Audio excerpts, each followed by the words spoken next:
براستي اف جريمة دو چێبوو لە باژارێ جندێرسێ ئێڤارە نەورۆزێ de ev cêşermezariyê yê kesên Kurdî sivîl bûn qurban û pakirewan ketin.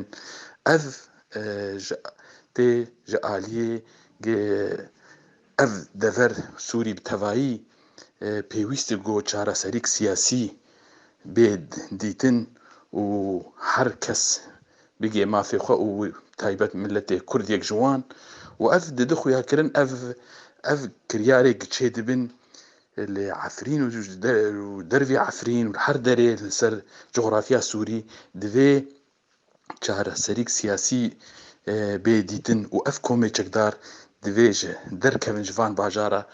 Fe ev bi rastî wê berdewam be li her derê ev kiryarana ta ku ev rewş wilo bê.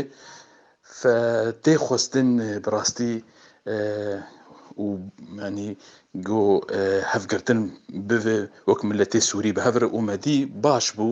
Gelek aliyanên siyasî hevgirtinek baş kirin bi xelkê Efrînê re bi vê bûyera Hanê re.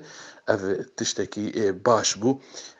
Tê xwestin wek ji milletê Kurd, tevgera siyasî Kurdî, Encûmena Niştimanî Kurdî got bêtir danûstandinê xwe yê dîplomasî ê siyasî û bi xelkê deverê re xurt bike û divê ev pêşendanê ê giçê bûn îro li Efrîn, li Cindêrsê, belkî xelkê me ê ji derve jî û derfet hebe xelkê hindir jî karin van pêşendana bidin xuyakirin dijî van kesê êgî ev kiryara nakirin. Bi rastî ev kiryarê êgî dibin ev dijî daxwazê milletê Sûriyê dijî armanca şoreşa Sûriyê.